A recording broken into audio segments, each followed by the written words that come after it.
expedientes se encuentra contenido normalmente en lo que ustedes ya tomaron la mayoría, que es el curso que te dan para poderte certificar, el curso de certificación.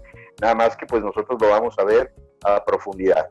¿Cuáles son los principales problemas que tenemos para ingresar, para hacer un expediente, y cuáles son los problemas que conlleva el no traerlo? Siempre me gusta empezar con algunos ejemplos y con algunas situaciones de vida en el desarrollo de la profesión inmobiliaria que me han sucedido y que no están padres y que se convierten en errores imperdonables que no debemos de darnos el lujo de que nos sucedan. Punto 1, ejemplo, tengo un cliente que estuve trabajando con él, un inversionista, 6 meses para poderle dar lo que él quería. Me trajo 6 meses para arriba, para abajo, recorridos, gasolina, desgaste físico, emocional, el calor y gasolina por todo el estado de Querétaro, para que por fin con un compañero inmobiliario encontré lo que yo quería después de 6 meses. ¿Qué sucedió? El 6º mes era un diciembre y el señor me dijo, mi inversionista, ¿sabes qué? Me urge ya hacer la inversión porque tiene que ser antes de que cierre el año, porque necesito aprovechar el cierre fiscal por cuestiones de impuestos. Entonces, me urge cerrar. Es esta la propiedad que quiero, la que trae tu compañero inmobiliario, y necesito cerrarla ya. Bien, presenté la oferta, la carta de intención de promesa, la presentamos, la aceptaron los vendedores y hablé obviamente con mi compañero inmobiliario y le dije, bueno, compañero, ¿tienes el expediente completo? Sí. Sí, me dijo. ¿Lo verificaste? Sí, también me dijo. Ok, ¿tienes la comisión firmada y todo está en regla? Sí. Ok, ¿me permites por favor el expediente porque tenemos que integrarlo en la notaría y avanzar? Sí. Oye, necesito esto y esto y esto. Ah, espérame. Es que este documento no lo tengo. Ah, espérame, es que esto, espérame. Total, llegamos a cierta notaría, que pues voy a omitir el nombre, no tiene caso. Llegamos a cierta notaría con todos los documentos y cuando quisimos hacer la firma con los clientes citados ahí, pues, ¿qué creen? Que el notario nos dijo, ¿sabes qué? Esta propiedad no se puede vender porque está en una cuestión de testamento. Es decir, se trataba de una sociedad conyugal, uno de los cónyuges murió y hay que hacer todo el trámite de la sucesión legal testamentaria y nos va a llevar unos 3 meses y empezamos ahora. ¿Qué sucedió? Mi cliente obviamente enfureció y me mandó a la fregada. Me dijo, mira, después de 6 meses esperaba que lo último que me pasara contigo es que llegáramos a una firma y no pudieras tener ni siquiera los documentos listos. Bueno, eso me sucedió. Entonces, se me fue mi inversionista enojadísimo, obviamente perdí la operación, no cerré nada, toda mi inversión se fue a la basura y volteé a ver a mi compañero inmobiliario y mi compañero inmobiliario me volteó a ver y me dice, perdón, o sea, no hay perdón para eso, discúlpame, no hay perdón. Entonces vamos a hablar de las cosas que se tienen que hacer. No puedes salir con tus compañeros y decirles, perdón, no lo revisé, perdón, me equivoqué, perdón esto. O sea, ¿qué es eso de perdón? Somos profesionales en el desarrollo inmobiliario y no sabes ni siquiera hoy lo que tienes que hacer. Estás mal, ¿vale? Entonces, pero no me voy a meter por la parte ética, nos vamos a meter por la parte legal. ¿Qué es lo que debes de tener según la ley? ¿Y qué ley la dice y en dónde lo dice? ¿Vale? De entrada, cuando tú llegas con tu cliente, cuando estás prospectando y estás tratando de llevar a cabo una prospección de algún inmueble para aumentar tu inventario, ya sea en exclusiva o no exclusiva, ¿vale? Necesitas hablar con tu cliente y decirle que vas a requerir una serie de documentos para poder, uno, legitimar la legal propiedad, que es lo que te dice el estándar, legitimar la legal propiedad, uno, y dos, para hacer una opinión de valor, porque puede ser, es muy posible, que el valor que le esté asignando el propietario a su inmueble no sea un valor correcto. Puede ser que este sea muy alto o puede ser que este valor sea muy bajo. Entonces necesitamos entender y hacerle entender a nuestro cliente que puede ser que no está dando el valor correcto. Ahora estoy hablando de tema de valor. Ahorita voy a empezar con la presentación, pero quiero darles un poco de intro. Entonces, ya dijimos qué problema con un ejemplo nos puede llevar el no tener la documentación, un problema breve con un compañero, pero hay problemas legales graves. Ahora, ¿qué problema me puede dar no tener una apreciación de valor correcta? Ahora te voy a dar un ejemplo que me sucedió hace muchos años en Misión San Jerónimo, ¿sale? Ahí en Misión Conca, en Fray Junípero. Llegué, vendí una casa, estuve llevando un cliente, a varios clientes para vender una cierta casa, y enfrente vivía una viejita que siempre que yo llegaba salía y me decía, bueno, ¿qué onda? Se me quedaba viendo, ¿no? Cómo atendían mis clientes, y yo decía, ay, mira qué viejita tan metiche, ¿no? Y es lo que yo pensaba, que la viejita era muy metiche. Y en fin, después de muchas veces que enseñé la casa y por fin la vendí, y ya la estaba entregando, la viejita de enfrente se asoma y me dice, oiga, quiero hablar con usted. Y ya llegué con ella. Dígame, yo pensé que era algo de chisme, ¿no? Y me dijo, bueno, vi que vino muchas veces, ya vendió la casa y ya la vendí. Ah, qué bueno. Quiero que venda mi casa. ¿Puede vender mi casa? Y dije, ah, caray, no es lo que yo pensaba. Ok, buenísimo, claro que sí puedo vender su casa, ¿de acuerdo? Entonces, me pasé con ella, hice mi presentación de prospección y cuando llegamos al punto de la opinión de valor, me dijo la señora, me dijo, mira, yo tengo mucha experiencia vendiendo inmuebles. Mi esposo, que en paz descanse, compró muchos inmuebles en vida y él siempre hacía un avalúo fiscal y un avalúo comercial. Y luego el valor, él agarraba el valor fiscal y el comercial, los promediaba y el valor de medio, ahí salíamos con ese valor promedio y nos iba bien.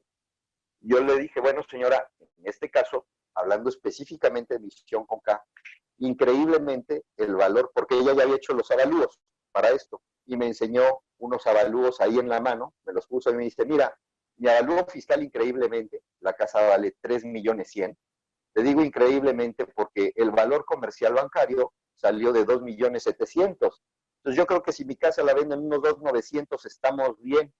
Yo le dije, pues ¿qué cree?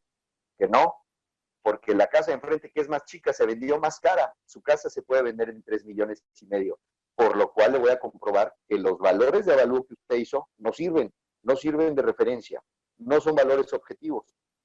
Y bueno, se quedó muy confundida la señora. Total que en 3 meses pudimos vender esa casa en 3.500.000 en lugar de los 2.9 millones que quería la señora. Esto es el intro de las cosas que tenemos que empezar a hablar con nuestros clientes. O sea, ¿por qué requerimos sus documentos? Hay muchos clientes que nos dicen, muchos propietarios que son muy celosos y nos dicen, es que no me gusta que tengas mis papeles. ¿Qué tal que son papeles delicados de mi propiedad? ¿Qué tal que sucede algo malo? Me roban, me hacen algo. Yo les digo a mis clientes también, mira, si yo quisiera actuar de mala gana, basta con que yo vaya al registro público de la propiedad con tu dirección, pongo la dirección en el sistema de registro público y voy a poder obtener el antecedente registral, voy a poder sacar escrituras y voy a poder sacar toda la información, porque el registro público, por eso es público. Entonces, si ya sabemos que el registro es público, ¿por qué me tienes que ocultar la información? Primero, yo tengo la obligación como profesional, tengo la obligación de legitimar la legal propiedad. Y segundo, de poder emitir una opinión de valor para ver si estamos saliendo en el precio correcto. Además de que le voy a dar certidumbre al posible comprador o al posible inquilino de tu propiedad el día de mañana. Es necesario, no se puede hacer de una manera diferente. No sé si hasta aquí estamos bien antes de que les abra un documento en pantalla. ¿Me confirman ahí escribiendo que vamos bien? Porfa. Ok, bien. Les voy a compartir un documento, ¿ok? Ahí voy. Me voy a compartir el documento. Denme un segundín. Voy para allá. Espérenme. Un segundo.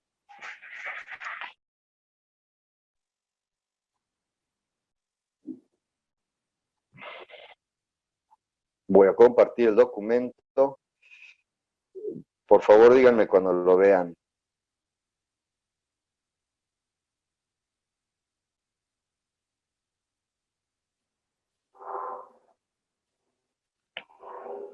Ok, espero que me sigan escuchando. Este es, si lo ven, es la Ley Federal para la Prevención e Identificación de Operaciones con Recursos de Procedencia Ilícita. alias nuestra ley antilavado. Pero ¿de dónde sale la ley antilavado? ¿Por qué sale la ley antilavado? Acuérdense que somos un país emergente, es decir, somos un país en desarrollo y vivimos de muchos préstamos del Fondo Monetario Internacional y de muchas recomendaciones que nos hace la GAFI, que es la corporación internacional para evitar el lavado de dinero. Bueno, por presiones de ellos, pues tenemos en México la Ley Federal para la Prevención de Identificación de Operaciones de Recursos de Procedencia Ilícita. ¿De qué se trata este documento? ¿O para qué sirve? Lo dice el artículo 2 aquí en las disposiciones preliminares. El objeto de esta ley es proteger el sistema financiero y la economía nacional, estableciendo medidas y procedimientos para prevenir y detectar actos u operaciones que involucren recursos de procedencia ilícita a través de una coordinación interinstitucional que tenga como fines recabar elementos útiles para investigar y perseguir a los delitos de operaciones con recursos de procedencia ilícita, los relacionados con estos últimos y las estructuras financieras de las organizaciones delictivas y evitar el uso de recursos para su financiamiento.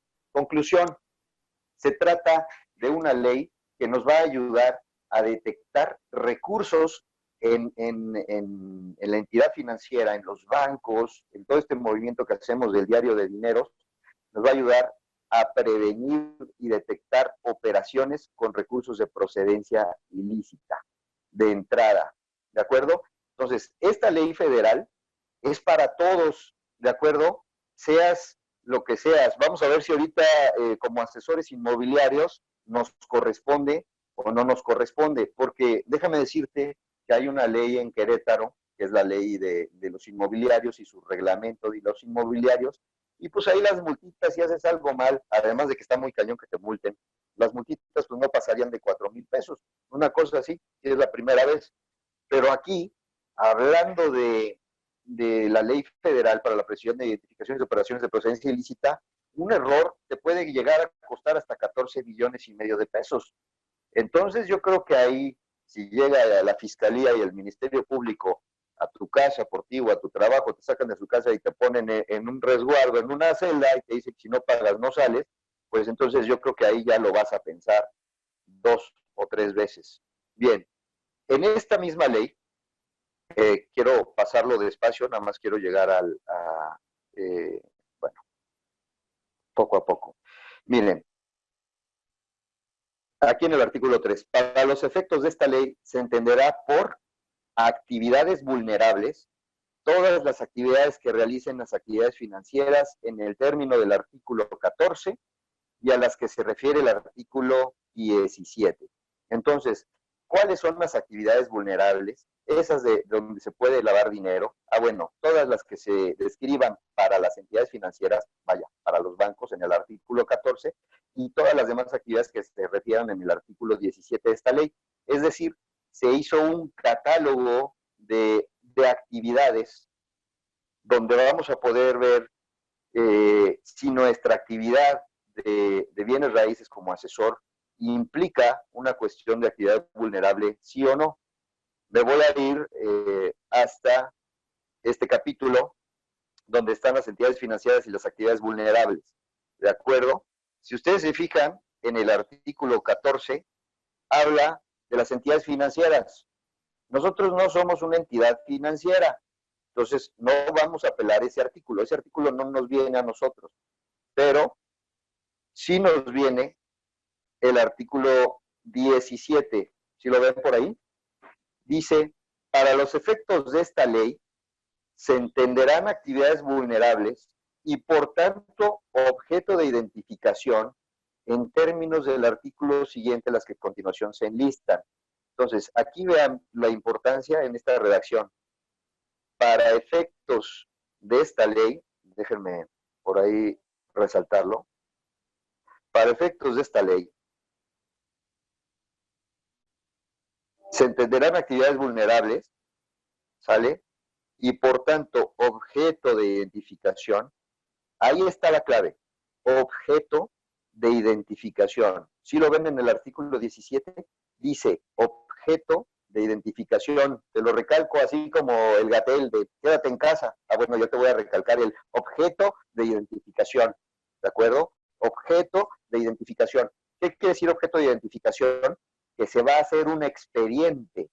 Si tu actividad que realizas como asesor inmobiliario aparece en este catálogo, entonces vas a tener que hacer un expediente que se llama objeto de identificación.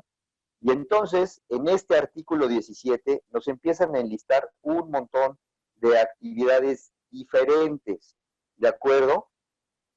Me voy a parar primero en la actividad,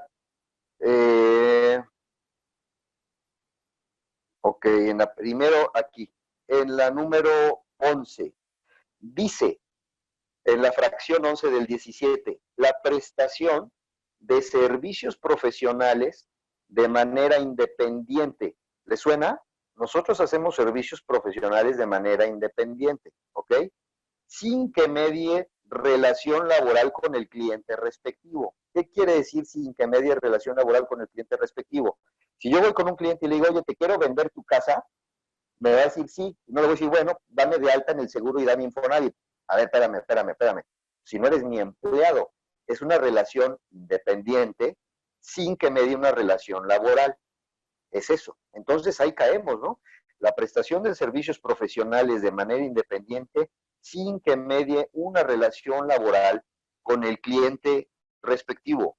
En aquellos casos, en estos casos en los que se prepare para un cliente o se lleven a cabo en nombre y representación del cliente cualquiera de las siguientes operaciones. Ahí está, nos lo dice la fracción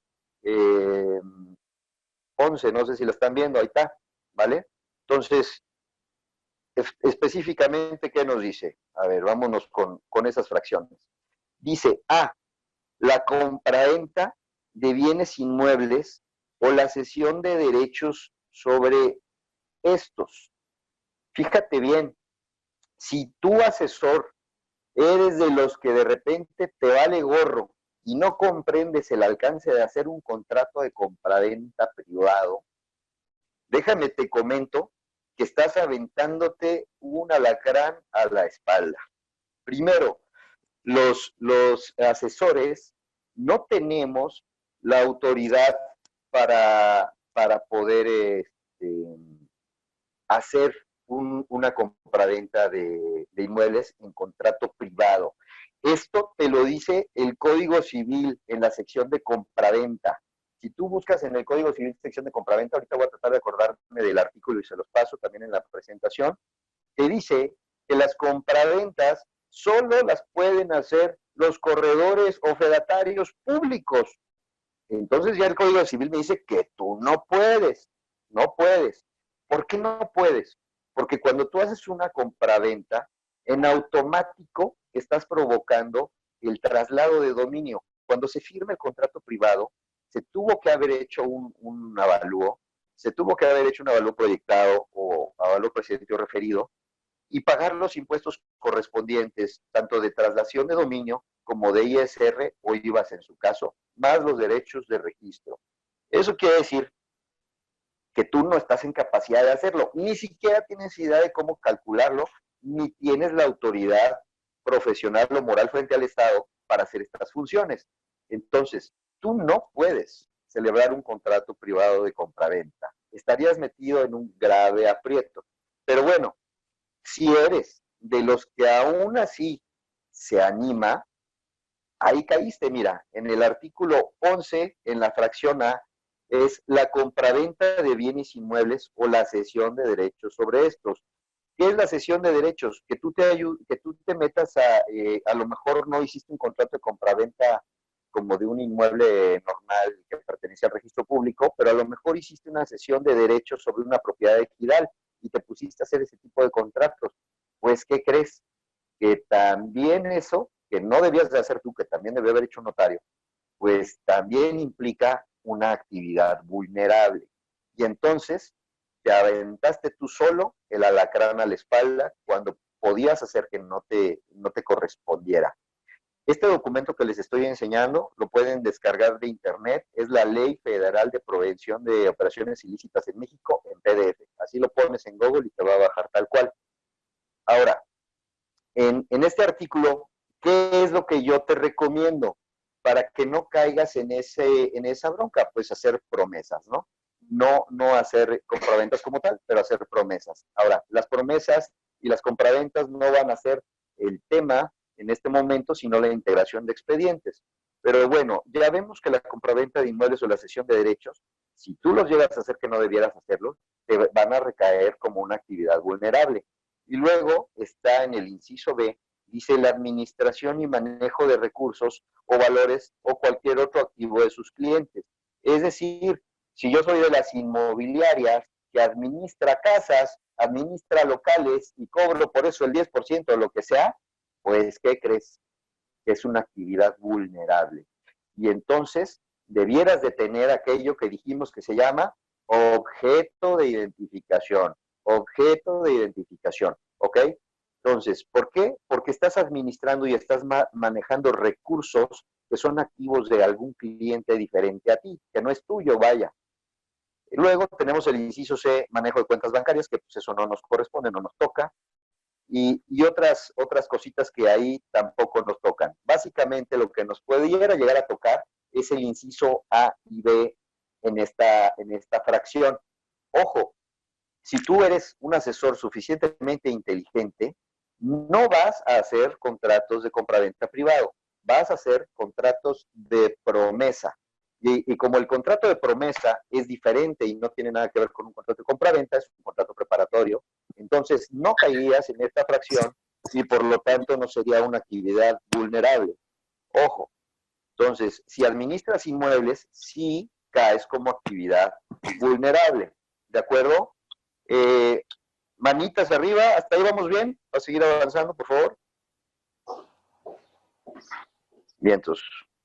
Ok. Bien. Bien. Está un micrófono por ahí prendido de alguien. Por ahí tenemos la fracción 15. ¿Sí la ven por ahí? Se las voy a señalar. Aquí está la fracción 15. ¿De acuerdo?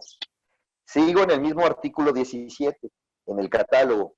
Dice, la Constitución, o sea, otra actividad que puede ser vulnerable. ¿Cuál otra actividad? Ah, bueno, la constitución de derechos personales de uso o goce de bienes inmuebles por un valor mensual superior o equivalente a 1,605 veces el salario mínimo. ¿Qué es eso de constitución de derechos personales de uso o goce? Cuando hablamos de uso o goce, hablamos de arrendamiento. Entonces te está diciendo la Constitución de Derechos Personales de Uso o Goce, es decir, fracción 15, cuando haya arrendamiento de bienes inmuebles por un valor mensual superior a 1,605 veces el salario mínimo del Distrito Federal. Ahora, esto en una miscelánea se aclaró y dice que no es salarios mínimos, sino UMA. Entonces son 1,605 UMAs. A partir de 1,605 UMA, de renta, de valor de renta de un mes, es una actividad vulnerable. Entonces, 1,605 por 84 aproximadamente que está el Luma, te estoy hablando que si tú tienes una renta mayor a 134,820 pesos, ya es una actividad vulnerable. Por lo tanto, es objeto de identificación, o sea, requiere expediente. Objeto de identificación. Arriba de 134,820 pesos, que son 1,605 UMAS. Luego, no, disculpen, es que si muevo el teléfono no se pone en horizontal. Ya lo intenté. Luego, te dice este mismo artículo 15, serán objeto de aviso ante la Secretaría las actividades anteriores, o sea, serán objeto de aviso ante el SAT las actividades anteriores, o sea, el arrendamiento, cuando el monto del acto o la operación mensual sea igual o superior o equivalente a 3,210 veces. Ok, ¿Qué quiere decir? El párrafo anterior te dijo, a partir de 1,605 veces, hablando de arrendamiento, a partir de 1,605 UMAS, ya es una actividad vulnerable. Pero a partir del doble, no solo es una actividad vulnerable, sino que además amerita un aviso al SAT a el área de prevención del delito. O sea, tienes que hacer tu informe al SAT, ¿sí? De este aviso de actividad vulnerable. Entonces, solamente cuando es 3,210 al mes, es decir, aproximadamente 269,000 pesos. Si yo tengo una renta de 270,000 pesos, además de que es objeto de identificación, además, tengo que presentar un aviso. Pero fíjate bien, vamos a leer otra vez, concéntrate en esa fracción 15. Dice que es una actividad vulnerable quien constituye derechos personales de uso o goce. Te quiero hacer una pregunta aquí y piénsala bien y respóndemela, escríbeme ahí la respuesta. Tú, asesor, ¿eres el que constituye los derechos personales o uso de goce del inmueble? ¿O es el propietario? ¿Quién da el uso o goce del inmueble? ¿Tu asesor o el propietario? ¿Quién lo da? Muy bien, Marigi. Muy bien, Norma. Muy bien, Vicky. Es el propietario el que da esta sesión de uso o goce de bienes. ¿Qué quiere decir eso? Que a ti, asesor, ¿ok? A ti, asesor, no te va a corresponder guardar el objeto de la intención de la renta. A ti no te corresponde, pero sí le corresponde al propietario guardarla, pero legitimar los documentos es distinto. Legitimar los documentos, verificarlos, validarlos si te va a corresponder, no guardarlos ni hacer la presentación. Si tú tienes un propietario que renta una bodega, por ejemplo, vamos a hablar de unos 4,000 metros techados, pues ya le va a tocar esa renta. Y entonces él va a tener que hacer su aviso al SAT de actividad vulnerable y él va a tener que guardar 5 años el objeto de la intención. Pero como tú fuiste su intermediario, tú también vas a tener que conservarlo. Ahorita vamos a ver eso, ¿vale? Denme un segundín. Momento que soy lento pero seguro. Bien. Si se fijan, me regresé al artículo, a la fracción 11, donde tenemos la compraventa de bienes inmuebles o la cesión de derechos sobre esto, ¿vale? En esta fracción 11, te dice en la parte de abajo, serán objeto de aviso ante la Secretaría cuando el prestador de dichos servicios lleve a cabo y en representación del cliente alguna operación financiera que esté relacionada con las operaciones señaladas en estos incisos. O sea, si tú, asesor, te metes en la compraventa, en hacer un contrato privado o en administrar casas o lo que sea para tus clientes, pues sí te corresponde. Ahora, vamos a ver esta fracción quinta, que está también escondida en este mismo catálogo. Ya estoy en la fracción 5. La fracción 5 dice, actividad vulnerable es la prestación habitual o profesional de servicios de construcción. ¿Nosotros hacemos servicios de construcción? No, pues no. Eso los haría como un arquitecto, ¿no? O una desarrolladora. Ah, no, yo no. Ah, ok. Dice, o desarrollo de bienes inmuebles. Ah, no, pues es el desarrollador, tampoco soy yo. O de intermediación en la transmisión de la propiedad. Ah, caray, yo sí soy intermediario en la transmisión de la propiedad. Queridos amigos, compañeros, la fracción quinta es la que nos dice que nuestra actividad es vulnerable. Aquí está. O de intermediación en la transmisión de la propiedad, porque nosotros hacemos un trabajo de intermediación para nuestros clientes para lograr vender sus inmuebles. Y sigue diciendo, o constitución de derechos sobre dichos bienes. ¿Qué es constitución de derechos sobre dichos bienes? Acuérdate que cuando leímos hace rato en la fracción 15, dijimos que el propietario le entrega el uso o goce y constituye el derecho de uso y goce a un tercero, ¿te acuerdas? Ahí lo dice, pero eso es para el dueño. Aquí te está diciendo para ti. En la constitución de derechos, que en este caso puede ser un derecho de uso o goce, sobre esos bienes, ¿sale? En los que se involucren operaciones de compraventa, en los propios bienes por cuenta o a favor de los clientes quienes presenten sus servicios. Y luego, entonces ya nos está diciendo que nuestra actividad es vulnerable, ¿sale? En la venta y en la renta, compañeros. No tanto así de la presentación de los avisos en todo, ahorita vamos a ver qué presenta avisos, pero sí son objeto de identificación. Otra vez, objeto de identificación. Y luego te dice, serán objeto de aviso ante la Secretaría de Hacienda, pues, cuando el acto u operación sea por una cantidad igual o superior a 8,025 veces el salario mínimo vigente del Distrito Federal. ¿Sale? 8,025 veces el salario mínimo del Distrito Federal. Ok, vamos a ver.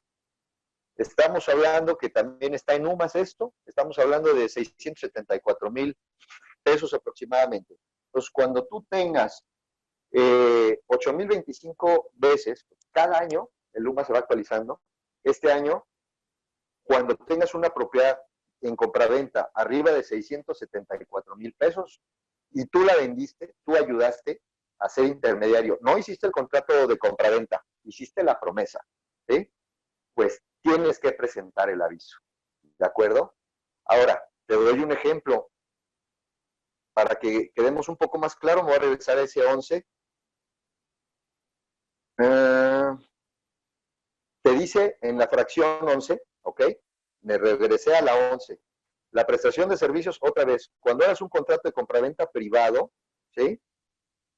Si tú haces un contrato de compraventa privado, va a ser, aquí dice abajo, serán objeto de aviso ante la Secretaría cuando hayas hecho la operación. Es decir, a lo mejor ya no vale 674,000 pesos, pero yo me sentí muy chicho haciendo el contrato de compraventa por mi cuenta. Dije, no, yo lo hago, no hay problema, no pasa nada.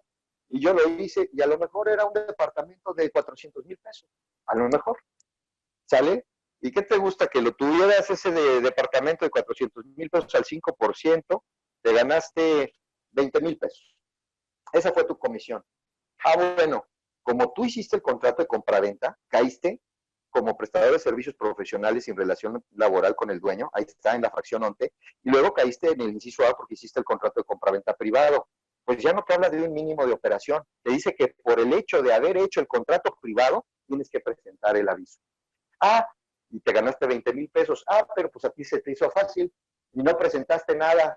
Y en una revisión de Hacienda salió en la investigación que tú fuiste el comercializador. Te voy a decir de cuánto es tu multa en resumen. Son 3,600,000 pesos tu multa. Ganaste 20,000 de comisión. Yo quiero que me digas cómo vas a explicar en tu casa que metiste la pata. La integración de expedientes es importantísima. El alcance de esos expedientes, objeto de la operación, el objeto de la operación, es importantísimo. Y no podemos dejar de prestarle importancia. No nada más es por validar que, sí es cierto que es el dueño. No nada más es por eso. Es por cuidar tu pellejo. Porque a lo mejor gané 20,000, pero me están acusando ahora de un delito, estoy en la sombra y tengo que pagar 3,600,000. A eso sí, si los pago en 15 días me hacen el 50% de descuento. Pues, ¿cómo le vas a explicar eso a tu casa, a tu familia, que ya los niños ya no van a estar en la escuela y que tienes graves problemas porque no hiciste bien tu trabajo, porque tú no sabías? Cuando, discúlpame, tu trabajo es saber, ¿de acuerdo? Entonces, hasta ahí les quiero comentar esta parte de lo que es la actividad vulnerable. Ahora, eso por la actividad, pero entonces, ¿quiénes son los actores? Porque nosotros, por lógica, nos estamos dando cuenta que somos actores de la actividad. Es decir, nos habla de actividades vulnerables. ¿Quién hace la actividad? Pues un actor. Ok, aquí está en el artículo 18, fíjate bien, quienes realicen las actividades vulnerables a que se refiere el artículo anterior, o sea, ya vimos que nosotros hacemos compra-venta y renta, o sea, nos toca, nosotros somos actores, quienes realicen esas actividades del artículo anterior tendrán las obligaciones siguientes. Y aquí vienen todas las obligaciones que tenemos que hacer para el expediente, para la integración del expediente, para efectos de la ley antilavado y para efectos de verificar la legal propiedad. Aquí está, fracción 1 en el 18. ¿Qué tengo que hacer? Identificar a los clientes y usuarios con quienes realizas las propias actividades sujetas a supervisión. O sea, tengo que identificar a los clientes y verificar su identidad basándose en credenciales o documentos oficiales, así como recabar copia de la documentación. Entonces, cuando yo voy a promover un documento de un cliente, un inmueble de un cliente, le tengo que explicar esto, que es mi obligación legal porque estamos llevando a cabo una actividad vulnerable.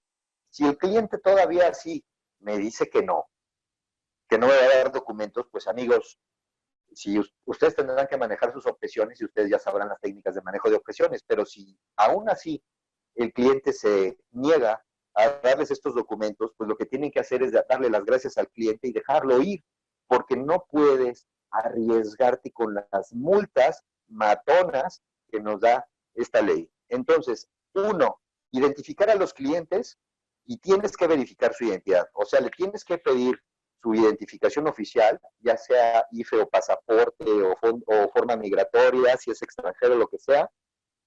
Y además de que se lo pides, te dice que lo verifiques. O sea, no es suficiente pedirle la copia y sacar la copia. Tienes que meterte al IFE y validar, ahí tienen unos campos para validar si la IFE, el número de IFE es válido. Entonces, tienes que validar el IFE o tienes que validar el pasaporte y tienes que tener ese pantallazo en tu expediente. O sea, si yo soy el SAT, la unidad de inteligencia financiera, y el día de mañana voy y lo reviso su expediente, vamos a decir que le caigo ahí a Marillí, yo soy de la UIF, le digo, a ver Marillí, ¿cómo va tu inmobiliaria? Pues bien, aquí andamos a todo dar. ¿Cuántos inmuebles tienes, Marillí? 20 inmuebles. Permíteme tus expedientes. Por ahí hay un micrófono prendido. Gracias. Permíteme tus expedientes. ¿Sí me explico a dónde voy a llegar en una investigación? Va a ser un abroche tremendo. Entonces, yo tengo que identificar y validar esas identificaciones. Dos, para los casos en los que se establezca una relación de negocios, se solicitará al cliente o usuario la información sobre su actividad u ocupación, basándose, entre otros, en los avisos de inscripción, o actualización de actividades presentados para efectos del Registro Federal de Contribuyentes. Es decir, además de que le voy a decir, identifícate, le voy a tener que decir a qué te dedicas, ¿no? Como antes, como si fuera la notaría, ¿a qué te dedicas? Y no va a bastar con que me diga el típico, no, pues soy empresario. Sí, güey, pero digo, sí, pero ¿empresario de qué? ¿Vendes papas en el mercado o vendes drogas de Colombia a Estados Unidos? También es un empresario, ¿no? Es distinto, pero es empresario. Entonces, ¿qué empresario eres? ¿A qué te dedicas? Dime cuál es tu actividad o tu ocupación y si estás dado de alta en el SAT, necesito, además en mi expediente, el acuse de tu inscripción fiscal. Ah, cabrón.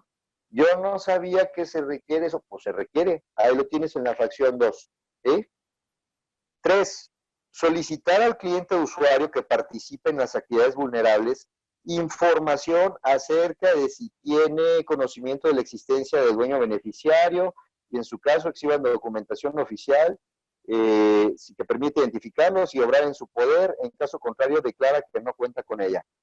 Aquí es cuando tenemos un usuario, un beneficiario controlador. A lo mejor yo compré la casa para mi hija y yo fui quien la compró con mi dinero, y bueno, mi hija es quien la disfruta, bueno, pues ahí tengo un beneficiario controlador, pues tendría que identificarlo, ¿no? Todo eso va a venir, ¿en dónde? Pues en las escrituras. Yo tengo que pedir las escrituras, ¿y qué creen? Que también tengo que pedir toda esa información que acredita la legal propiedad, toda, y validarla en el registro público. Tienes que validar todas las escrituras en el registro público y tener pantallazo. Acuérdate que hoy con el robo de identidad no es suficiente con que tú tengas una escritura y digas, no, aquí tengo la escritura, me dio una copia y es de fulano. Y si la copia es falsificada, ¿cuántas copias falsificadas hay en Querétaro? Pues no sé, hay muchísimas, ¿no? Entonces, para que tú no estés con ese riesgo de que estás siendo parte de un robo de identidad o algo así, tienes la obligación de ir a validar también esas escrituras, esos documentos, esos títulos, tienes que ir y validarlos al registro público de la propiedad y ver que estén inscritos y observar cuál es el antecedente registral y el estatus exacto del inmueble que vas a hacer, que vas a promover. Luego te dice la fracción cuarta, custodiar, proteger, resguardar y evitar la destrucción u ocultamiento de la información, ¿ok? Y documentación que sirva de soporte a la actividad vulnerable, así como la que identifique a sus clientes o usuarios. Entonces, la fracción cuarta te dice que tienes que custodiar, proteger, resguardar y evitar la destrucción u ocultamiento de este expediente que acabamos de platicar para que sirva de soporte a la actividad vulnerable. ¿Sale? Entonces, esto lo tienes que tener. Este es el objeto de identificación. Quédate en casa. Objeto de identificación es este. ¿Sale? Ok. Luego dice, la información y documentación a que se refiere el párrafo anterior deberá conservarse de manera física o electrónica, lo puedes tener escaneado si quieres, por un plazo de 5 años, contados a partir de la fecha de la realización de la actividad vulnerable, salvo que las leyes de la materia de las entidades federativas establezcan un plazo contrario diferente. ¿Ok? Entonces sí te fijaste que te dijo a partir de que se realice la actividad vulnerable. Lo voy a hacer chiquito y me voy a regresar al artículo 17, fracción 5. Fracción 5. La prestación habitual o profesional de servicios de construcción, desarrollo de bienes, inmuebles o de intermediación en la transmisión de la propiedad. A nosotros, ¿cómo nos están contratando? Como intermediarios en la transmisión de propiedad. ¿Estás de acuerdo? A partir de que me contratan, ¿qué crees? A partir de esa fecha son 5 años.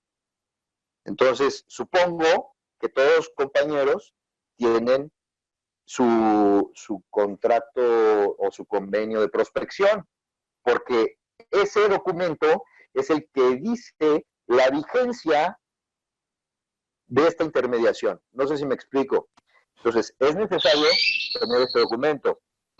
Y luego te dice en este artículo 18 que además del objeto de la intención, debes de brindar las facilidades necesarias para que se lleven a cabo las visitas de verificación en los términos de esta ley. ¿A quién? Pues a Hacienda, ¿sí? Si de repente tienes Hacienda haciendo una investigación o la Unidad de Inteligencia Financiera haciendo una investigación de algún caso particular, como el de Anaya en su momento, y se dan cuenta que el vendedor de los terrenos o las bodegas fuiste tú, pues va a llegar a Hacienda y te va a decir, oye, necesito que me prestes el objeto de identificación, el expediente, porque estoy haciendo una investigación de lavado de dinero. Y tú le vas a decir, es que no declaré la venta, es que no me firma el expediente, es que ya valiste madre, ¿vale? Pues prepárate, porque vas a pasar un tiempo grande en la sombra y tu multa va a llegar por ahí de los 14.5 millones de pesos, independientemente del tiempo que vas a pasar en prisión. Bueno, 6, presentar los avisos en la Secretaría en los tiempos y en la forma prevista de esta ley. Te dice que tienes que presentar los avisos al SAT en los tiempos previstos para efectos de esto. Ahora, no estamos hablando de propiamente de los avisos, ¿sí? Estamos hablando de de la integración de expedientes. Entonces no me quiero perder con un tema diferente. Pero digo, para aclararlo, pues los 17 de cada 17 de mes, si estás dado de alta como prestador de servicios de manera independiente para la comercialización de bienes raíces, entonces cada 17 de mes debes de presentar tus avisos al SAT y decirle, este mes vendí 5 casas, 3 depas, 2 de esto, o este mes no vendí nada, ¿sí? Y tienes que avisarle. Ahora, ¿le tienes que avisar de las rentas? No, no le tienes que avisar de las rentas. Los dueños le tienen que dar aviso de las rentas, pero tienes que guardar el objeto de identificación 5 años, el expediente. Ahora, te tengo una noticia también bien perruna, que pues no es tan buena. Tú sabes que ya tenemos una nueva ley nacional de extinción de dominio. ¿Qué pasa con la nueva ley nacional de extinción de dominio? Pues sucede lo siguiente, la Ley Nacional de Extinción de Dominio, en uno de sus artículos transitorios, en el 6, me parece, estoy haciendo un poco de memoria, pero luego se los mando en la presentación, en el 6 te dice que la Fiscalía, la Unidad de Inteligencia Financiera, se reserva el derecho de revisar en manera retroactiva, ¿sí?, cualquier situación o operación que pudiera terminar en una extinción de dominio o lavado de dinero. ¿Qué quiere decir esto? Que en otra ley, que es la Ley Nacional de Extinción de Dominio, esta ley nos dice que debemos de guardar el expediente 5 años, pero la Ley Nacional de Extinción de Dominio nos dice que para efectos de extinción de dominio la ley se hace retroactiva. Entonces, si te toca la mala suerte que le comercializaste, le vendiste o le vendiste al Chapo, o del Chapo vendiste alguna casa o algún narcotraficante y llegan a investigarlo, pues no va a ser suficiente que hayas guardado el expediente 5 años y luego lo hayas destruido.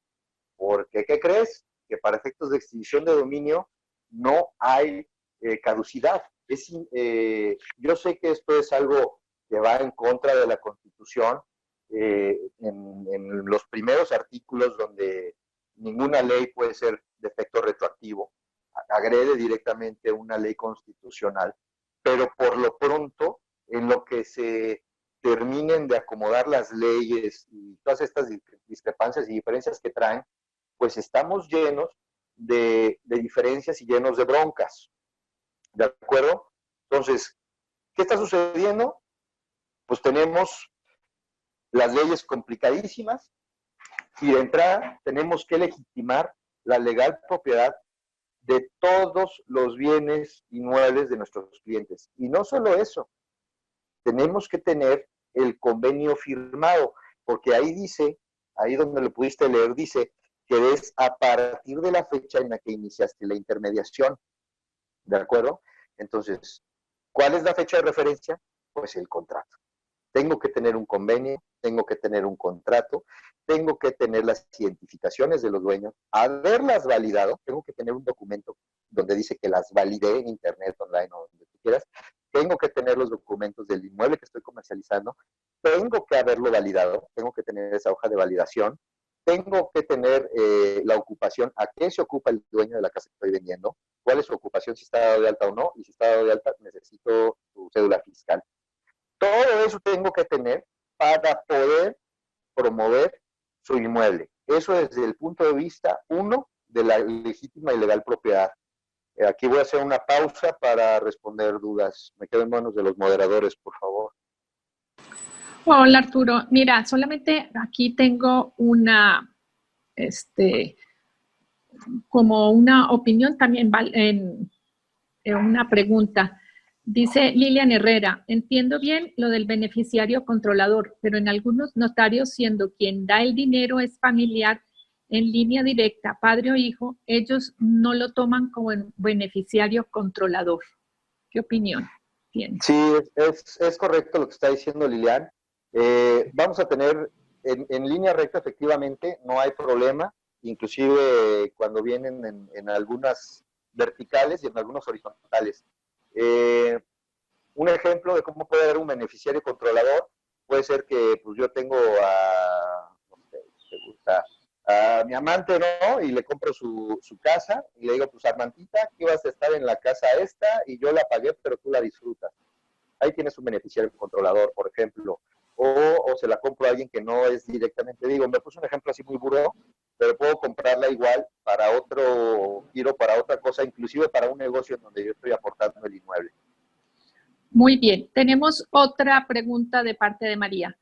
¿En qué sitio Sí. se validan las identificaciones diversas que nos prestan los dueños o clientes compradores? Se pueden meter directamente al IFE. El IFE tiene ahí algunas pestañas donde puedes hacer la consulta de las INES. Entonces, ahí puedes consultar tu INE. Luego, si quieren, déjenme buscar el enlace y se los puedo mandar también el enlace. Bueno, mientras buscas, tenemos otra pregunta de Eduardo Barbosa. ¿Tienes alguna ¿Sí? lista de los documentos que nos puedas compartir para tener un checklist para todos esos documentos? Ahorita lo vamos a decir en la parte ya se me olvidó, en la parte de opinión de valor. Muy bien, perfecto. Ahorita lo Hasta vamos a ahora escribir. creo que son todas las preguntas que tenemos. Bueno, buenísimo. Entonces, de entrada, compañeros, si me permiten entonces seguir, para nada acepten una promoción de un inmueble que no tenga expediente. Espérenme tantito. Chaparrita, préstame una carpeta de expedientes, porfa. De los expedientes de los... ¿Esta de quién es? De Pavel. Miren, nosotros, nomás por como explicarlo un poco, nosotros por cada asesor tenemos una carpeta de estas, por cada asesor, donde cada uno de los expedientes trae la clave, la fecha en la que se ingresó y dice si el expediente está completo. Y entonces viene desde los convenios firmados hasta toda la documentación que acabamos de describir. Todo así, propiedad por propiedad, asesor por asesor, en carpetas bien, gracias, en carpetas bien elaboradas. De modo que así debería de ser.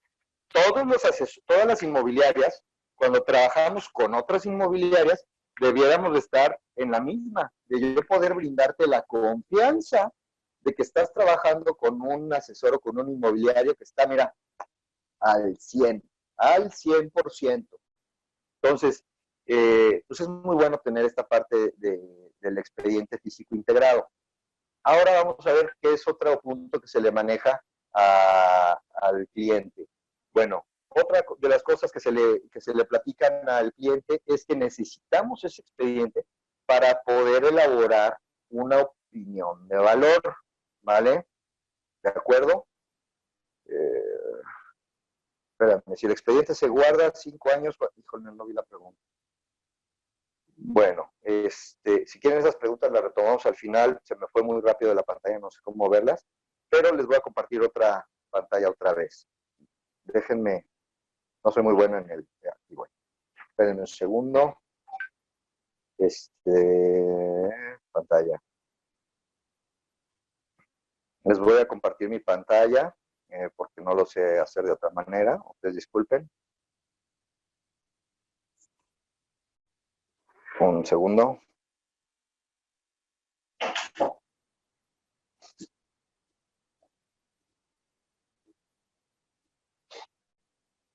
Bien.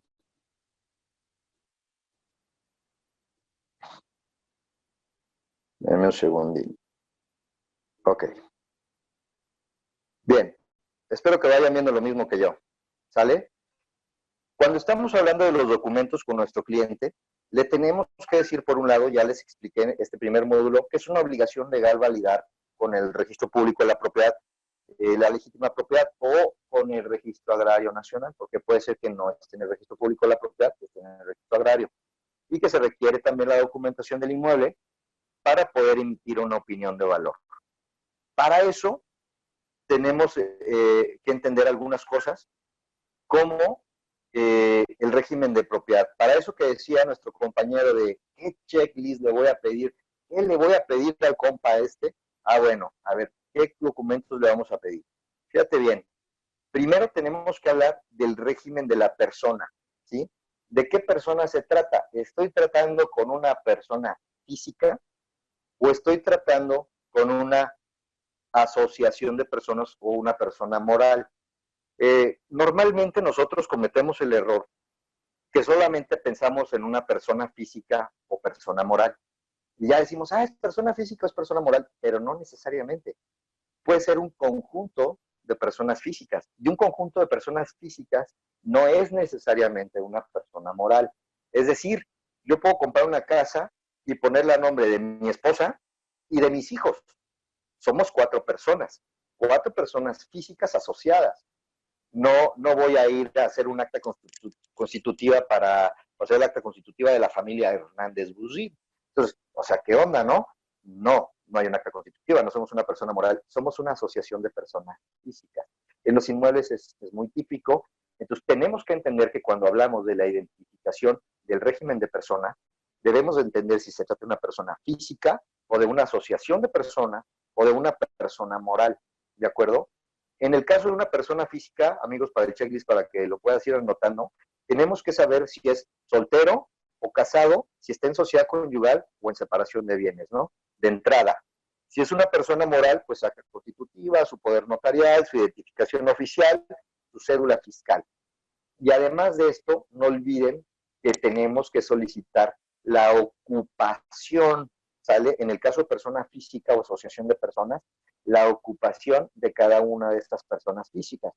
En el caso de la persona moral, ¿necesito la ocupación? Pues no necesariamente, porque vas a pedir la cédula fiscal y en el acta constitutiva, en el objeto de la persona moral, pues viene descrito la ocupación. Entonces, en ese caso, pues no habría mucho problema. Bien, ahora, ese es lo primero que tengo que entender y de las primeras cosas que tendría que pedir. Obviamente, pues comprobantes de domicilio y todo eso. Si es una persona física, pues ya no lo necesitas hacer, fíjate, de manera inicial, porque si acabamos de revisar este tema legal, por ejemplo, tú te fijas y no te dice que le pides un acta de nacimiento, ¿no? No te pide que tengas un acta de nacimiento de entrada no. Eso lo vas a tener después cuando lo solicite el notario para el propio acto de la compraventa. Pero fíjate que no se ocupa, por ejemplo, un acta de nacimiento para eso. Ya vimos lo que se ocupa, tú ya lo viste. Entonces puedes o no tenerlo desde el inicio, pero no es forzoso. Si lo tienes, pues bueno, tu expediente debe estar más completo, pero si no, pues no pasa nada. Ahora, dentro de lo que es el régimen de persona, me parece que está muy sencillo. Es una persona física, una asociación de personas, o persona moral. Hasta ahí, pues está muy claro, ¿no? Ahora, ¿cómo afectaría ser dueño como persona física? Pues cuando eres una persona física pagas todo el ISR tú solo. Cuando es una asociación de personas, pues por ahí he escuchado la expresión de que se divide el ISR y sale más barato. No es que se divida el ISR, pero es una buena estrategia. O sea, si yo, por ejemplo, compro un terreno y lo construyo para vender la casa, mi objetivo es desarrollar una casa y venderla, me voy a asociar con un amigo, entre los dos compramos el terreno, somos dos personas físicas, ¿sí? Y entonces construimos la casa y luego la vendimos. Entonces va a haber una utilidad, ¿de acuerdo? Entonces, ¿por qué es más barato cuando es una asociación de personas o cuando es una persona moral que una persona física? ¿Por qué se baratan los impuestos? Porque se divide ahí entre el número de socios o asociados. Pero ¿cómo funciona? Hay una tabla de ingresos progresiva. Por ejemplo, si yo tengo una tabla que va del 1 al 10 y gané 5, vamos a decir que del 1 al 10 gané 5, si fuera 5, yo fuera una persona sola, me va a decir, Arturo, ganaste 5. Y como ganaste 5, te corresponde un impuesto del 15%, vamos a decir de ejemplo, el 15%. Pero no, espérame, no gané 5 porque en realidad somos dos personas. O sea, Arturo ganó 2.5 y el socio otro ganó 2.5. Ganaste 2.5, sí. Entonces ya no te busco en la tabla del 5, te busco en la tabla del 2.5 y ya no es 15%, me van a pagar 6% cada uno. En total es 12% y fue menos. ¿Sí me explico? Como los impuestos se manejan con tablas progresivas, mientras más alto el margen, más es el impuesto que pagas. Por eso sucede que cuando hay varias personas dueños de un bien o una persona moral, pues van a pagar menos impuestos que cuando es una persona física sola. Bueno, Ahora, en el régimen de propiedad, eso es lo segundo que tengo que entender para poder emitir la opinión de valor y también tener ese expediente completo. Hablando del régimen de propiedad, ¿qué estamos hablando? ¿Dónde está la propiedad? ¿Está en el Registro Agrario Nacional o está en el Registro Público de la Propiedad? Porque hay propiedades ejidales o de comunidades, comuneras, o hay propiedades que pertenecen al registro público. Entonces, tenemos dos registros en el país, el Registro Agrario Nacional, que es el papá de todos los registros, y luego el Registro Público de la Propiedad, que es el hijito. El RPP nació del RAN, todo fue primero tierras ejidales o comunales, y luego poco a poco se fueron haciendo propiedad privada, ¿de acuerdo? Entonces, el RAN es el principal registro nacional de toda la tierra que existe en el país. Y bueno, pues eso sucedió desde la época ahí de la revolución y todo el rollo, ustedes ya saben, cuando hicieron el reparto de la tierra, que Emiliano Zapata dijo, pues la tierra es de quien la trabaja, y se pusieron a repartir la tierra. En ese tiempo, las tierras de todo el país se las repartieron a los campesinos. Pero pues como los campesinos no sabían administrar ni finanzas ni nada, solo trabajar, ni eran administradores obviamente, entonces tuvo que haber un administrador y un dueño. El administrador y dueño del RAM pues es el propio Estado, es el país de México, ¿de acuerdo? Entonces México es el administrador y dice, bueno, a la familia de don Pepe le voy a dar 600 hectáreas, son suyas, don Pepe, en posesión, lo digo, en disfrute y todo, son suyas, mientras las trabaje son suyas. Y puede heredar esos derechos de tenencia de la tierra. No son derechos de propiedad, son derechos de tenencia. Ah, bueno, todo eso lo vas a encontrar en el Registro Agrario Nacional.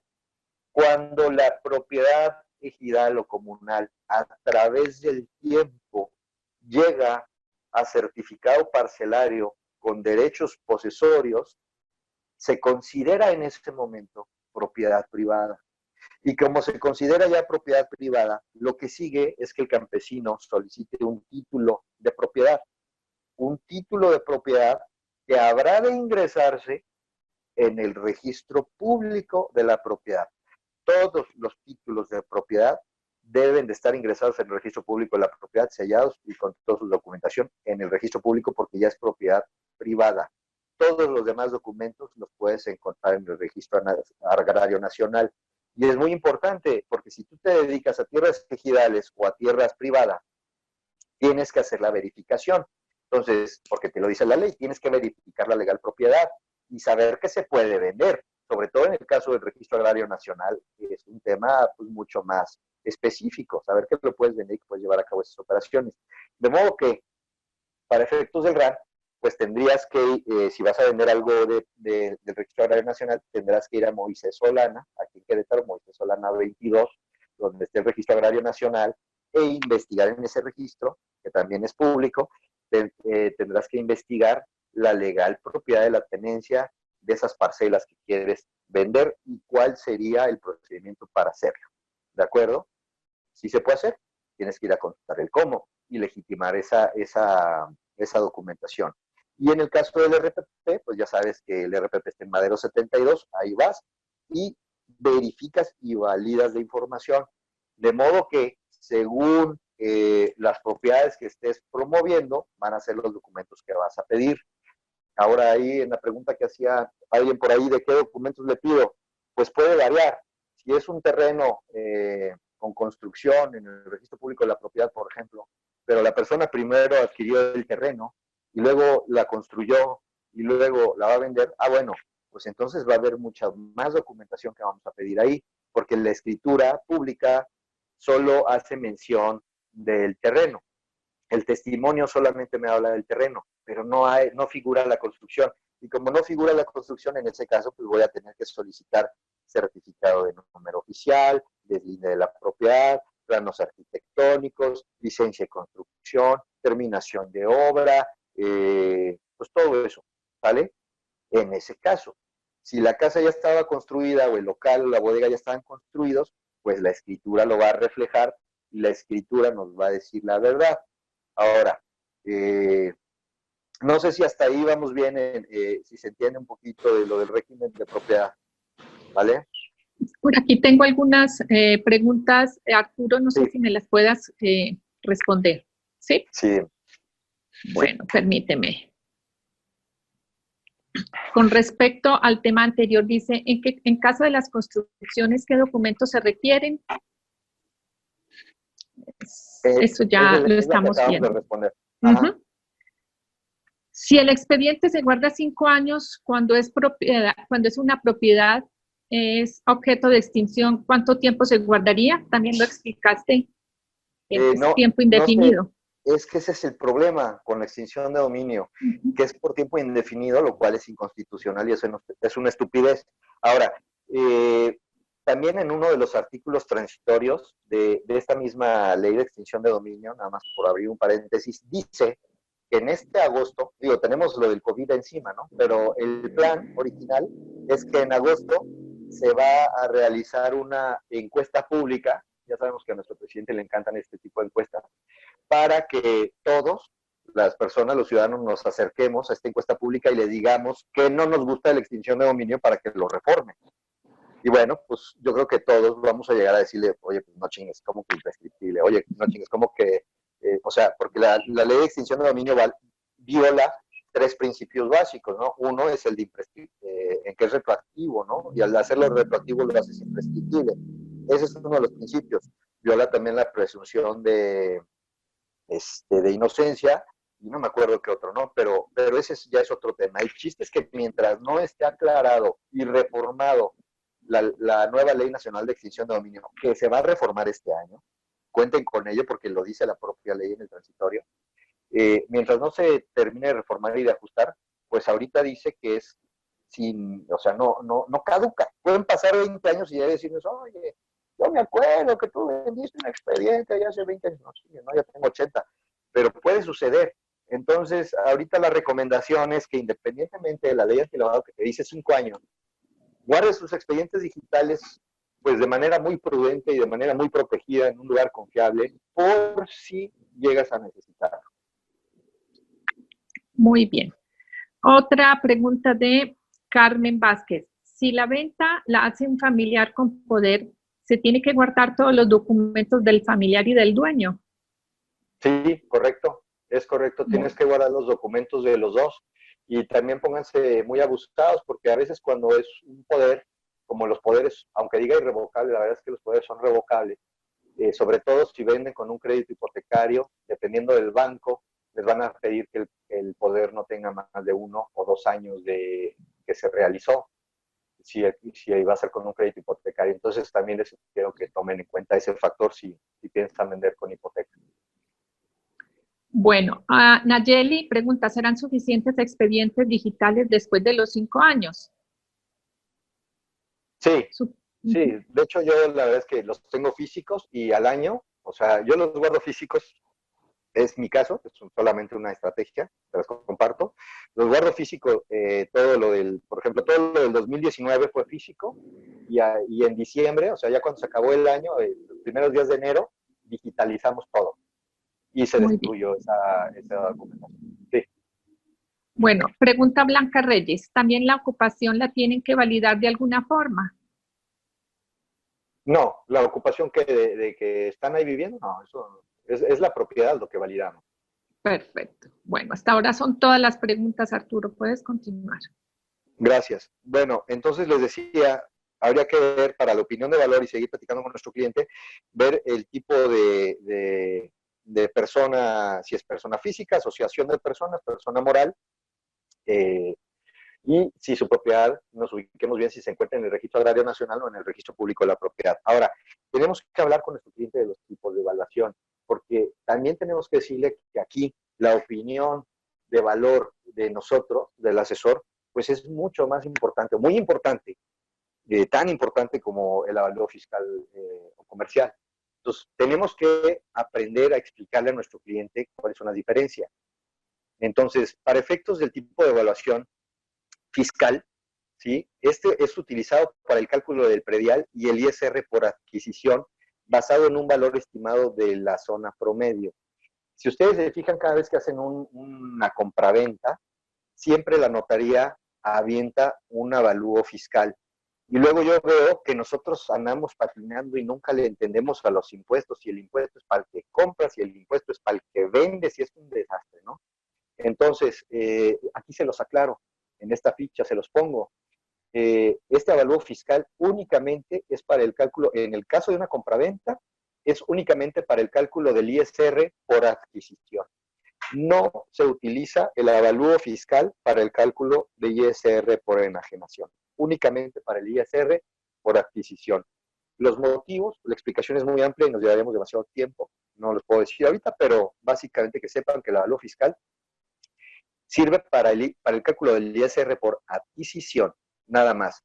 Y obviamente las tablas fiscales que te llegan con un valor aproximado en tu predial, pues ese es el valor estimado que tiene el municipio y el estado de lo que vale tu casa fiscalmente para efectos del pago de predial.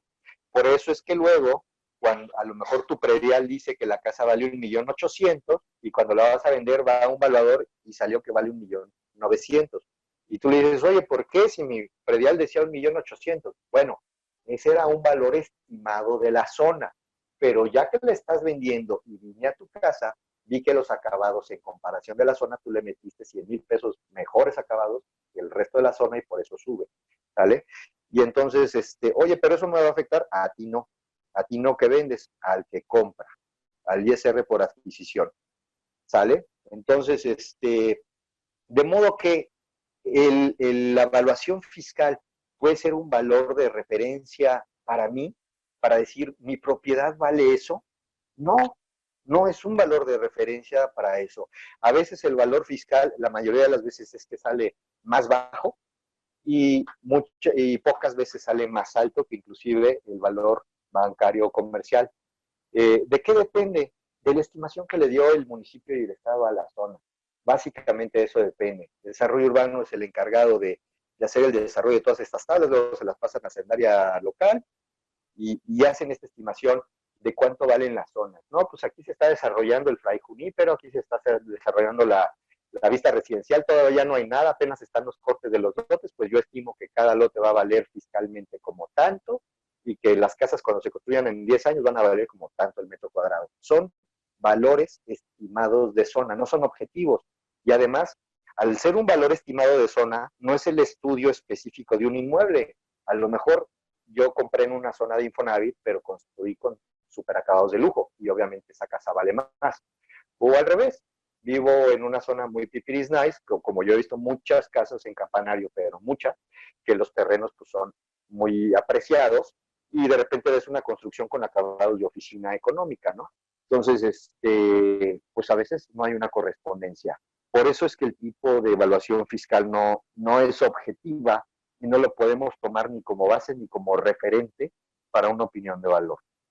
Ahora, hablando de la evaluación comercial, saben correctamente para el valor de salida de los bienes inmuebles, aquí lo tengo en esta ficha, este sistema de evaluación considera el valor de mercado, pero además castiga al inmueble con un tiempo de vida y un valor de reposición directo que afecta su objetividad. ¿Qué quiere decir eso? Si se fijan, muchas veces los clientes nos la matan diciéndonos, nosotros llegamos y decimos, vamos a hacer una opinión de valor para ver si tu valor de salida es correcto o incorrecto, o si hay que hacer ajustes, o si estamos bien, o hay que hacer algo, ¿no? Y nos matan diciendo, no te preocupes, yo contraté un profesional, contraté a mi amigo aquí de Bancomer, y vino y me hizo un avalúo por parte de Bancomer, de la unidad de evaluación, y mi casa vale tanto. Y te cae en la boca en 3 segundos. No, pues sí. Pero a ver, fíjate bien, no necesariamente ese valor comercial está correcto. Y te voy a decir exactamente por qué los avalúos comerciales no son objetivos. Primero, porque le dan un tiempo de vida a las construcciones. Es decir, tú sabes que en una cuestión normal, en una operación normal de inmuebles, tú sabes que todo tiene plusvalía, o eso es lo que tú crees, que todo tiene plusvalía. En el caso de la tierra, sí, definitivamente, siempre va creciendo el valor de la tierra y va teniendo una plusvalía. Pero ¿qué crees? que cuando hacen un avalúo comercial los peritos bancarios, sobre todo, le dan un tiempo de vida a los inmuebles. Y entonces puede llegar un perito y decir, bueno, yo esta casa que estoy evaluando hace 5 años que la construyeron, hace 5 años, y le voy a dar un tiempo de vida total de 70, le quedan 65 años de vida útil. Esos 5 años que le castigó en su opinión el perito de vida útil, ya le va a restar al factor de valor total. Y a lo mejor tú dices, oye, pero ¿por qué si la casa está súper bien mantenida? Otro ejemplo, a lo mejor es una casa del centro histórico, por ejemplo, y la casa del centro histórico tiene, no sé, 40 años construida, 50 años construida, y llega esta persona y dice, pues es que yo le doy un valor de 70 años. Espérame, cabrón, o sea, le das un valor de 70 años y ya vivió 50, o sea que le vas a castigar con un factor muy amplio al resultado final, o sea, no va a ser un resultado objetivo porque para ti ya está en las últimas la propiedad. ¿Y qué crees? Que este edificio se mantuvo en perfecto estado y se le dio mantenimiento cada año, tanto así que hoy está en mejores condiciones físicas que una casa nueva. Entonces, el hecho de que los valuadores comerciales le apliquen un factor de vida por fórmula, porque así lo tienen que hacer, a todos los inmuebles, eso hace como primera causa que no sea una apreciación objetiva de valor, porque tienes un factor de vida que le aplicas al inmueble. Y eso ya es un problema. No sé si por ahí me lo logren cachar, pero ese ya empieza a ser de entrada una grave bronca. Luego, segundo, hacen un comparativo del inmueble que van a evaluar con diferentes zonas. Y eso es un problema. Eso es un problema. Yo he visto avalúos comerciales, por ejemplo, de Cumbres del Cimatario, que dicen, bueno, ahorita una casa en Cumbres del Cimatario, promedio de 300 metros, con otros 300 de construcción, toca los 6 millones de pesos. Bueno, entonces me voy a ir a casas de 6 millones para comparar. Pero no se quedan aquí en Cumbres del Cimatario o en Centro Sur, en la zona, no. Se van y comparan en Juritilla, se van y comparan allá en Lomas de Juritilla, y productos de 6 millones. O sea, comparan contra productos de igual valor, ¿sí? Pero con una zona muy distinta. Y eso no es objetivo. Te voy a explicar, muy sencillo, por qué no es objetivo. Comparar una zona con otra en un avalúo de este tipo. Ejemplo, ¿cuánto vale una Coca-Cola? Esto lo explico siempre en mis cursos. ¿Cuánto vale una Coca-Cola en el Oxxo? No sé, 10 pesos. Vamos a decir que vale 10 pesos una coquita de lata. ¿De acuerdo? Ahora imagínate que te fuiste a Egipto. Andas ahí con tu familia en los camellos, de paseo, están en las pirámides, padrísimo. Y de repente tú, asesor, amigo, amiga, te separaste del grupo con tu camello porque eres muy curioso, curiosa, y te alejaste del grupo. Y de repente ya valió madre.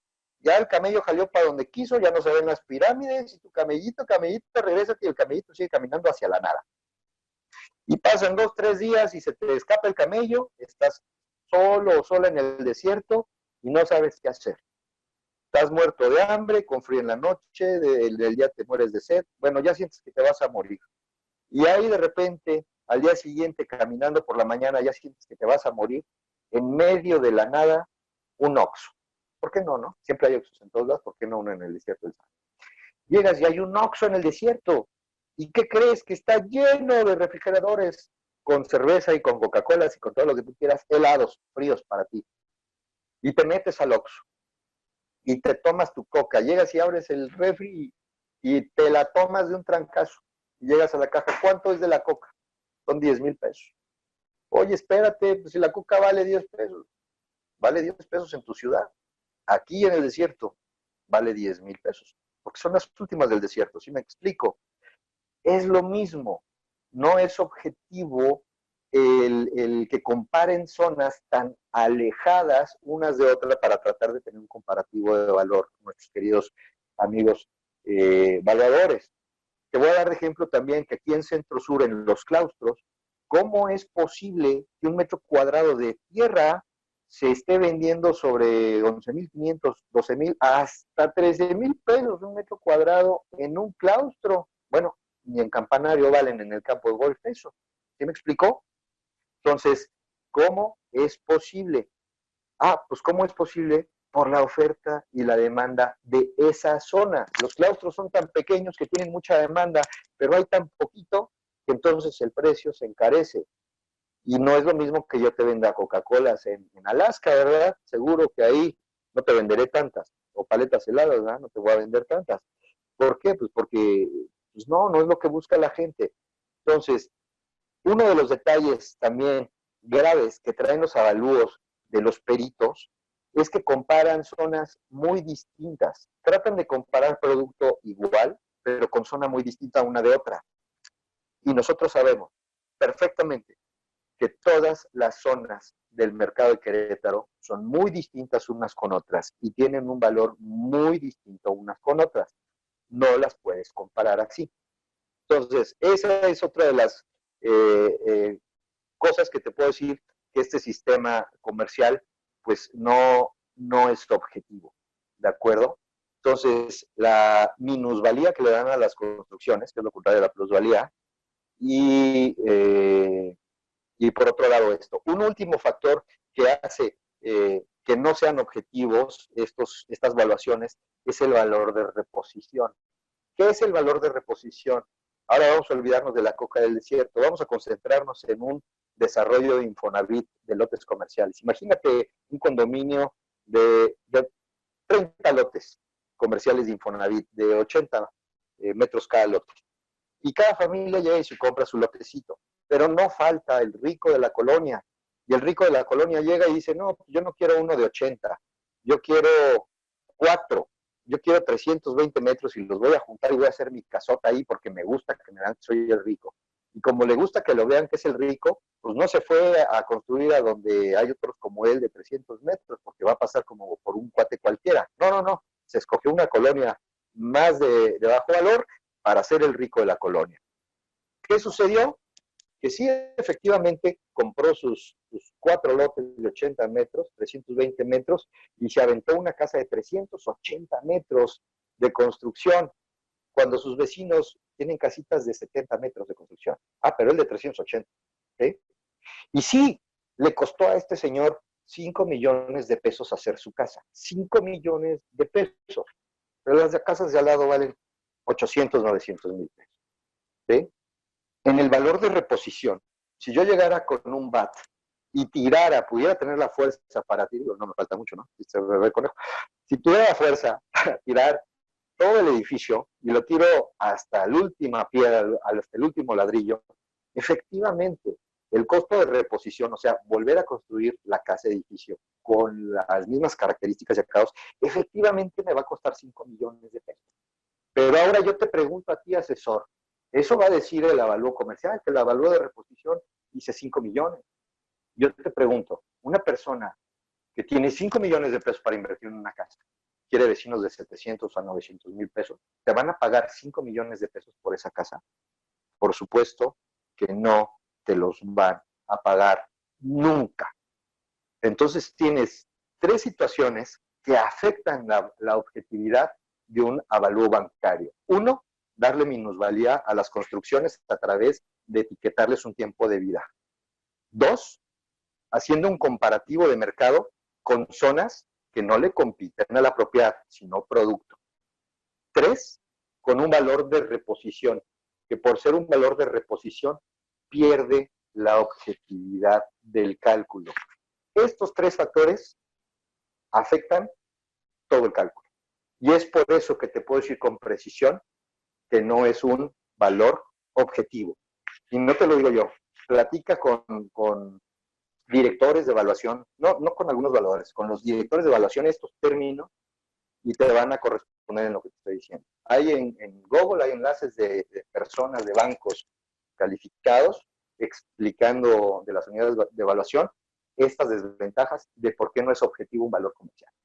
¿De acuerdo? Entonces, no tenemos un valor objetivo. Entonces, cliente, ¿qué tengo que hacer? Pues yo tengo que hacer mi propio estudio de valor, que no va a matar el inmueble, que no se va a basar en un valor de reposición y que no va a compararse con zonas distintas. va a ser un estudio de valor totalmente enfocado a la oferta y la demanda de la zona. ¿Sí me expliqué? Pues por este medio quedó muy concreta tu presentación, muy entendible. No sé si tengan dudas hasta este punto, por favor. Déjame revisar. Bueno, tenemos por aquí Liliana Ordaz, dice, ¿el ISR por adquisición lo paga siempre el comprador o solo el caso en que el valor de la compra sea menor al precio de avalúo? Ok, el ISR de adquisición obviamente es para el que adquiere, ¿no? El que adquiere el inmueble. Entonces, a esa persona que está adquiriendo el inmueble le hacen un avalúo fiscal, porque el avalúo fiscal toma en cuenta la plusvalía que le va reflejando el Estado y el municipio cada año a tu propiedad, a la propiedad del dueño. Entonces, tratan de que este valor sea lo más alto posible. Entonces le reflejan plusvalía, plusvalía, plusvalía, plusvalía. Y entonces le dicen al comprador, tú vas a pagar ISR de lo que resulte mayor, o sea, el valor de la operación o el avalúo fiscal.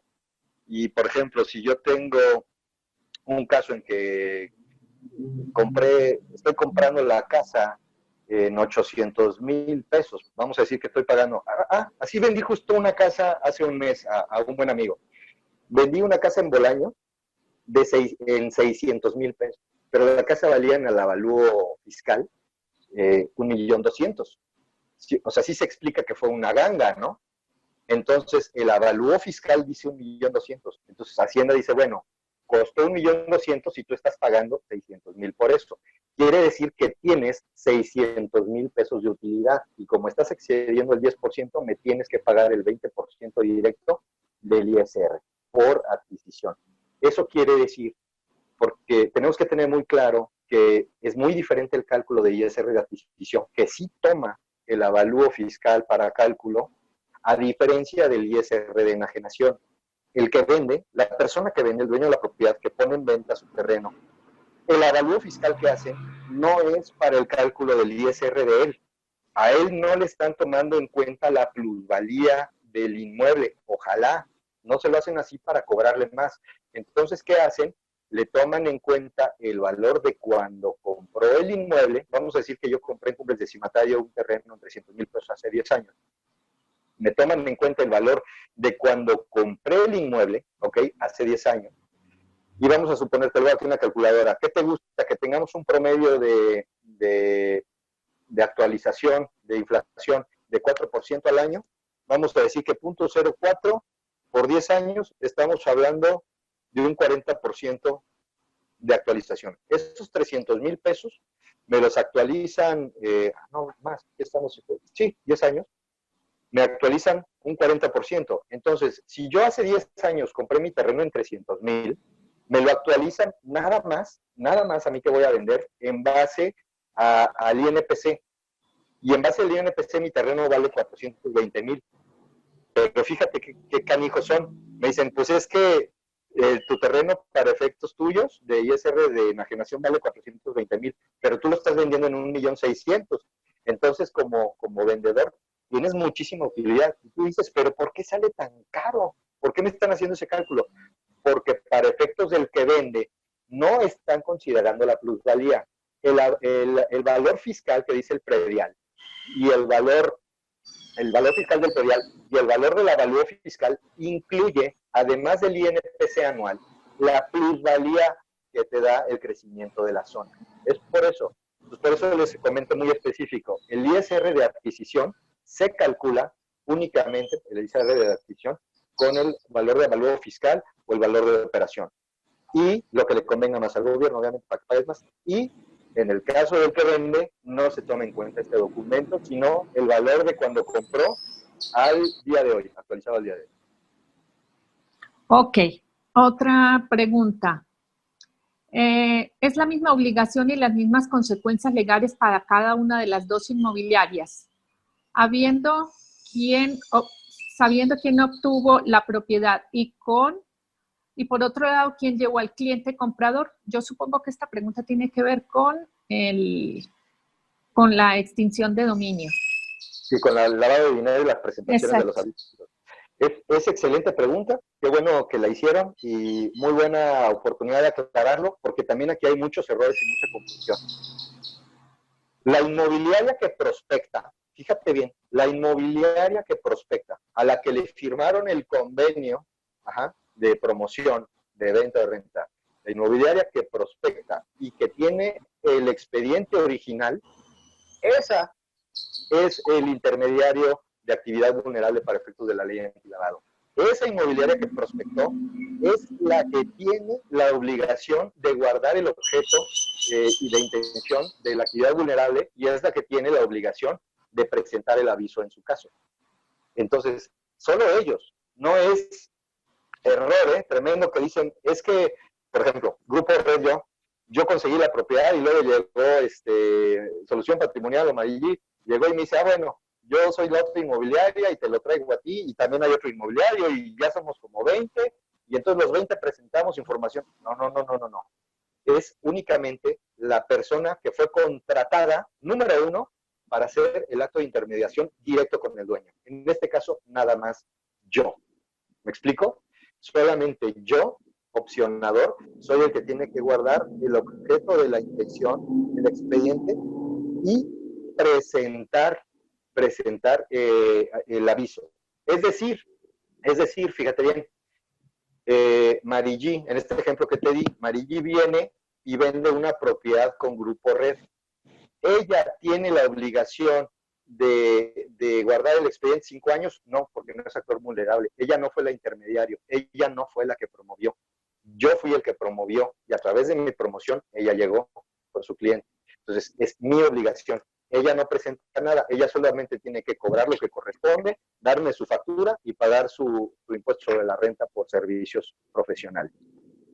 Perfecto. Y tenemos otra última pregunta de parte de la señorita Lilian Herrera, que dice, ¿cómo bajas un avalúo fiscal cuando está completamente disparado con referencia al avalúo comercial? Tengo este problema en un cierre. Pero no entendí. ¿Lo puedes repetir, por favor? Con gusto, permíteme. O si quieres, le doy el micrófono para que ella te lo explique. Como usen. Ajá. Bueno, permíteme. Así que, Lilian. Ok, perfecto.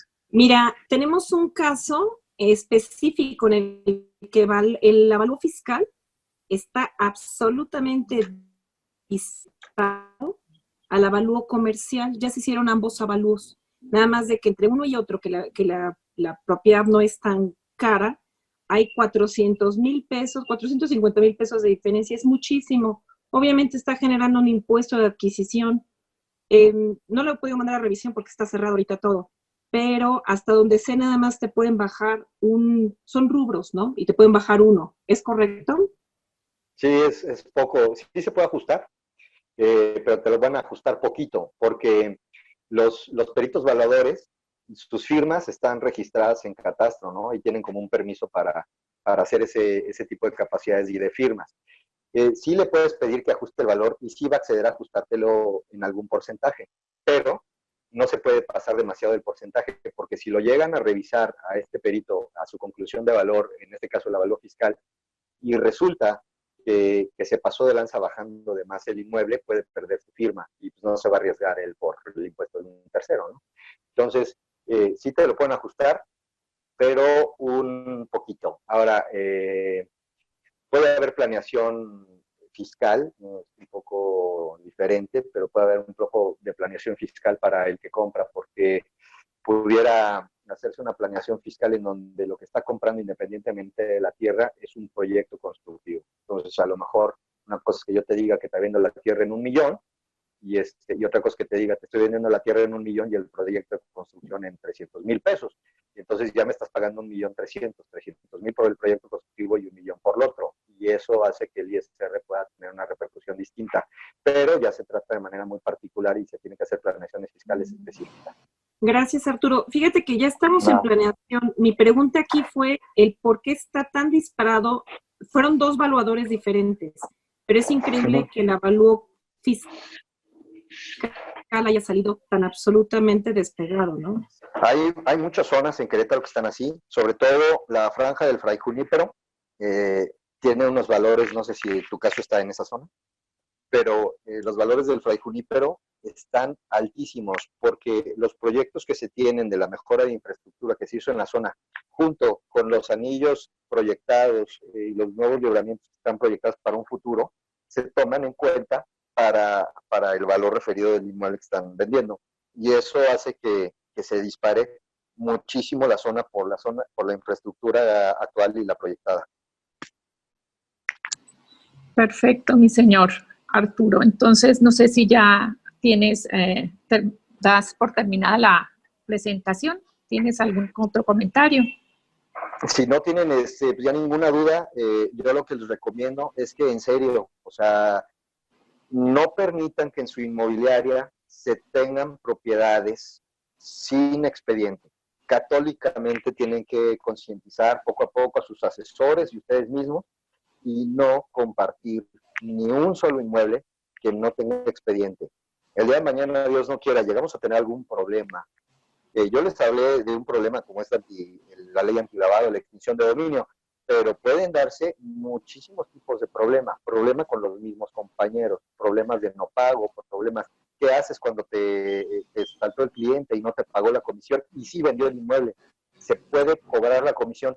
Muy sencillo, pero muy sencillo. Créanme, se pueden hacer 1000 cosas teniendo el expediente completo. Aún cuando ya hayan firmado la compraventa, tú puedes embargar el inmueble.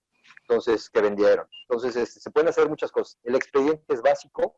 Tenemos que ser responsables y aprender a trabajar.